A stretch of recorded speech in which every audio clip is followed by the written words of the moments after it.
പൊട്ടിത്തെറിച്ച bus KL49232 check പോസ്റ്റിലൂടെ കടന്നുപോയത് 2:30 അതായത് check post കടന്ന് ഏകദേശം 1 മണിക്കൂർ 3:30 ആയപ്പോഴാണ് ബ്ലാസ്റ്റ് നടന്നത്.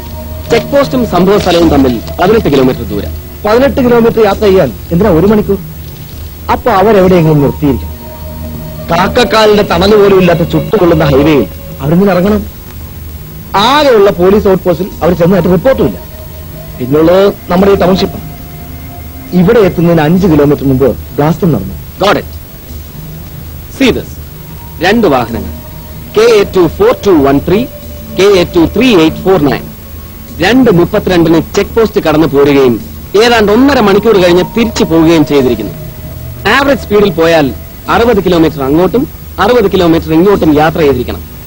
ഈ ദൂരം വിജനമായ ഹൈവേ അല്ലാതെ മറ്റൊന്നുമില്ലാത്ത സ്ഥിതിക്ക് ആ വാഹനങ്ങളുടെ വരവിന്റെ ഉദ്ദേശം വല്ല കൃഷിസ്ഥലങ്ങളോ മറ്റു നോക്കാൻ? പുല്ല് പോലും മുളയ്ക്കാത്ത സെമി ഡെസേർട്ടിൽ എന്ത് കൃഷി? It's barren for 150 kilometre. വെറും തരിശു ഭൂമി. എനിവേ നമുക്ക് ആ 2 വണ്ടികളും ഒന്ന് പരിശോധിക്കാം.